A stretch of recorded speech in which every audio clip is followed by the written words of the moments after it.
Hi guys, Itachi here. I wanted to try something new out, and this is going to be the first video in a brand new channel that I'm going to be making specifically for Diablo Immortal. I was very interested and I started playing the game again, and quite honestly, it's a lot more fun than it was in the past. Some people may like gripe and complain about it, right? Too much CC, etc., right? And yes, I do share that same mindset, but the game is quite enjoyable with a lot of build diversity, with a lot of other classes, right? And this time around, for this specific video, we're gonna be exploring my new Crusader build, right? A lot of people struggle to carry on a support class, right? Crusader, how do you win, right? How can you carry? But I've shown quite a good amount of success.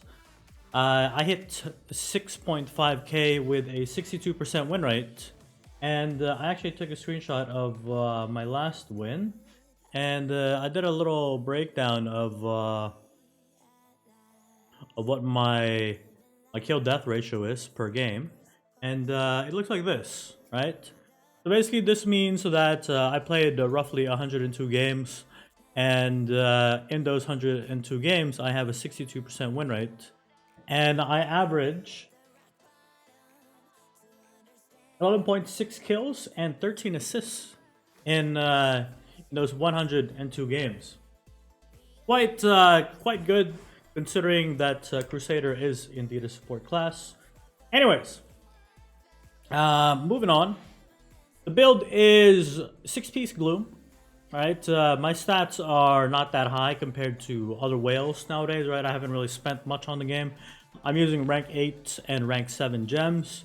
Unfortunately I have 3 of my pieces that only have 2 sockets. Right, so I'm missing a yellow socket and I'm missing another blue socket here. But if you guys are trying to roll for specific items, right, especially rings, make sure you get either a yellow socket or a blue socket, and try to get as much armor pen as you can if you're trying to carry, because this build heavily relies on the crit that you get, and you know, to bypass people's block percentage if their stats are higher than yours. Anyways, 6-piece glue. I use Quester's main for the helmet, which adds 1 charge to shield charge. Iron Suzerain, which is the pull for Condemn. Windblessed Pauldrons is the longer duration for Conjuration of Light. Prompt Down, which is the stun and knockback on shield charge. Little Lance, which is a 3-charge dash with a little bit of timing in the middle. And Blinding Wall, which adds a blind that also procs Chip the Stone Flesh, which is a Petrify and a stun. It's a very good addition to Condemn. Anyways, so I'm gonna be showing you guys a clip of the build, and let's see, let's go over it. Looks like this. Turn off the music. We'll play the in-game music instead, and we'll play the clip, and I'll go through it and commentate through it. So you can do various different openings. I don't know specifically what kind of audience will be watching the video, whether people watch it for entertainment, for guides, and to see what kind of success they can have with the different builds that I'm going to be providing. But as you can see here, at the very beginning of this, right, you don't necessarily have to kill your opponents, especially if you're on attack. Myself as a whale and somebody that tries to carry my team, I try to put myself in a position where I can let my team do the work, right? Give my team a better foot forward and to have them be successful. And one of the ways that you can enable your team to succeed is to just get through the first phase, right? Get those 3 idols down and move on to the second phase, which is the lengthiest phase. And you guys know that cheat death was nerfed quite a while ago, and now deaths are very fast, right? So you want to get through the first phase as fast as possible and cut down your team's overall deaths. And this is one way of doing it. Unfortunately, what you will see here is I didn't get any assistance. I didn't expect that. I didn't type anything out for it, right? But you'll see here that I end up dying, right? I end up dying, but at the same time, there are 6 people on me. I end up killing one of them, and I proc the cheat death of 4 or 5 others, right? So, it's a great chance and a good opportunity for my team to move forward. As you'll see here on the top left, the 3 Guardians did end up dying. Meaning that for my death, our team ended up pushing the idols, which is a great success in my book. Here, instead of pushing the idols, one of the things that you can do is you can support your team, right? You don't want to leave your team behind while they're fighting the majority of the enemy team. Walking that idol alone isn't really going to do you any good if your team is like getting farmed, getting killed, because you have to help them out, right? You can't just let your fish out into a sea of whales, killer whales, right? So you'll see here, I'll end up finding my way back to my team. And here it is, the enemy team whale is Nesbiana. This is, somebody that is taking advantage of the Shimmerlin meta, right? Monks are exceedingly strong at the moment. In the current meta, necromancers and monks shine above all other classes, right? But that doesn't necessarily mean that a class doesn't quite dictate the pace of the game. As you can see here, I pretty much had like 4 people walk by. They kind of ignored me because I have 288k health, and they end up leaving their whale behind to get eaten by me. So here it is, my team starts moving forward and started to make passage upwards.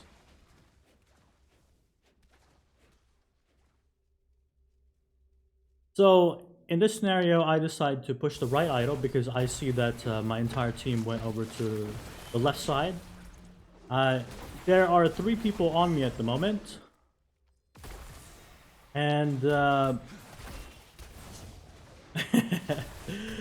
quite frankly, they're not strong enough to really kill me, and they didn't really work out their cooldowns to overlap on top of each other to give them the benefit of having 3 characters instead of 1. What you'll see here is a little bit boring for a few seconds, but I want to show you guys what's coming. As you guys can see here, since we are on attack, it's a race against time, right? It's a race against time, and it's a race against kills. And what is that? No. Wait, what happened? No! Alright, here it is. A race against time, right? That's what we're talking about. So, you have to do your part. You can't really communicate with others aside from typing to have them get on the idol. There are many different ways of playing a battleground, whether you stack one side, you split on both sides. But quite frankly, I believe a satyr would shine when your entire party is with you because of your very, very busted Conjuration of Light. One of the things that people struggle with barbarians is their Undying Rage, right? It lasts for 8-9 seconds now, especially with Essence Mastery. But once you proc a barbarian's Undying Rage, you can just walk away. One of the good things about the new shield charge, the Tromp Down, is that even if somebody charges when you've already clicked them, you'll charge forward as you'll see here, right? Let me slow it down here. I wait for his Undying Rage to time out, and as you'll see here, right, I'm gonna click him here, right? But my Tromp Down will follow him, which is quite a good thing to note, but it does have its flaws. As you can see here, I end up using my Conjuration. I don't have Vithus, and the other variation to the build is 4 Gloom, 2 Vithus, if you would prefer the longer duration Conjuration over the 6-piece Gloom Fear. I think that there's a place for both, but for my specific gameplay, I prefer having the Fear, as it gives me another cooldown to utilize.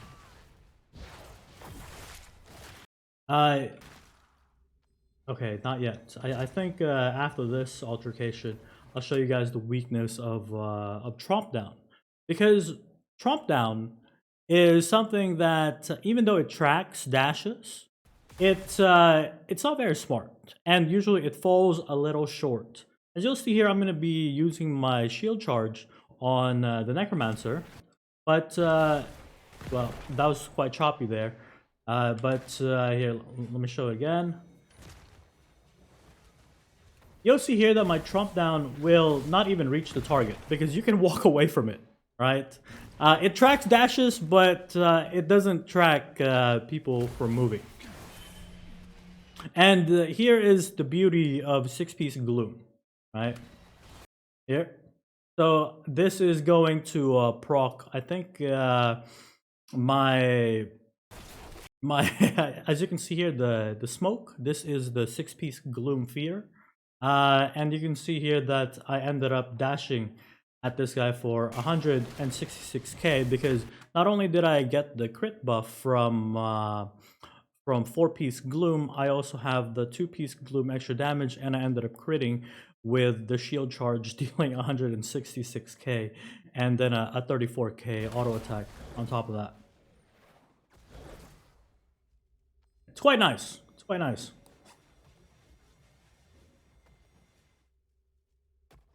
So here it is, waiting for the idol to walk. One of the things that you always expect from Necromancers is that they'll try to fear you from afar.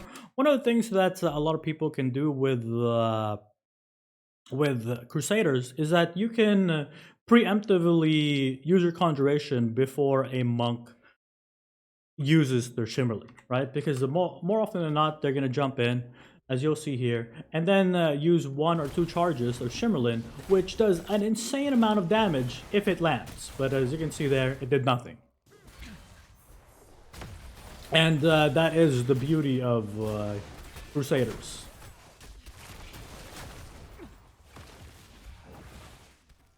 See here. I get chased, but to no avail, fortunately. And here I am. I'm going to heal for a little bit. We are on attack, so my life matters, and I noticed that my cheat death was back up. But, you know, you never really know what's going to happen, right? The idol hasn't pushed yet, and the game's not over quite yet. We are doing an insanely good job. And I do believe that this is what pushes the idol. And well, one of the mistakes that people make is that they just run straight forward to the exposed heart. I don't suggest people do that, because what you can do is you can go back and help your team, right? Don't leave them alone. Don't let them die for free, right? If you're on attack, you're at a significant disadvantage because, as I said, you're at a race against time and you're at a race against kills, right? Defenders only need 55 kills, and on top of that, you have the time ticking down.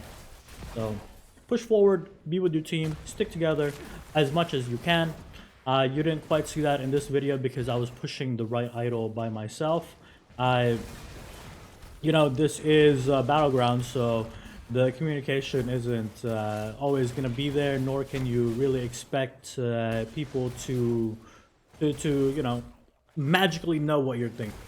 So try to set your team up for success and go for the win. And here it is, a beautiful, beautiful win on attack. So my only death this game was the death at the very beginning, which I gave up to push the first phase. So good game on my part. I do believe that the enemy team could have played a little bit better. But yeah, so good work on my team. And guys, I hope you enjoyed the video. That is the Crusader guide. Actually, there's a little bit more of this, and this is something that I have learned from having build guides in the past. People often ask me, what are my reforges? So I do a little bit of everything, right? Primarily, I like having my vengeance, right?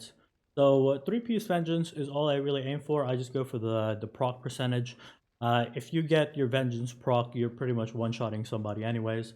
And then for my fourth attribute, it's typically something defensive, like stun resistance, block chance, knockback resistance, fear resistance, and then I have one set of jolt, which I have to have the attack speed. Guys, if you didn't know this, right, your attack speed also makes your skills faster. The animations go faster, right? So in that little instance, that half a second, you know that your skill could have been eaten before it casted, you could, you know, I've got that skill off instead because of the extra attack speed.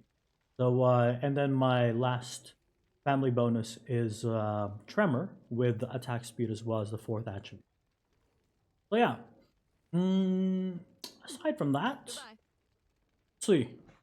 Gems. My gems are still the same gems as they were before, which is the Chip of the Stone Flesh, Blessing of the Worthy, Bottled Hope, Blood-Soaked Jade, Seeping Bile, and Howlers. If I do decide to spend again, I would swap out my Howlers for a Frozen Heart, and I might think of getting a Concentrated Will because this build has two sets of dashes, right?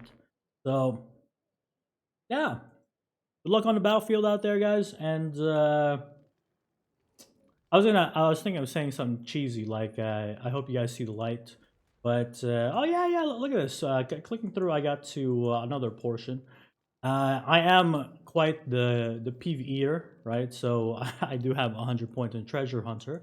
But for those of you guys that don't want to commit that many points into it, I am somebody that prioritized the health on top of Treasure Hunter above all else, which is you know, your damage. I think the overall amount of damage that you can get is around 4,000 or 4,500, but I opted to get the life instead, which is a 38k health. As you can see here, I went for Duelist. I didn't get the right side. I just went for the stats. For Brawler, I just went for the health. There's another 20 nodes of damage here that I haven't gotten yet. For Massacre, I have the stats here again. Mastermind, I went for the stats again. For Soldier, I'm missing the 15 nodes of attack. I have the health. For Gladiator, I just get the damage. You know, some people opt to go for the 84 points with the rapid recovery here, but I don't think that it's necessarily needed. It is good, but at the moment I prefer the stats and I prefer you know, my drop chance on in dungeons and in open world. But yeah, 100 points in Treasure Hunter for my PvE. What I'm currently working on is I'm working on this damage node here in Survivor, and after that's done, I'm gonna be getting the damage node here in Vanquisher. So there it is. If you guys have any questions, have any like comments, concerns, maybe suggestions, comment down below. But yeah, like the video, subscribe to the channel, and I'll see you guys out there. Good luck in your battlegrounds. Bye guys. Peace.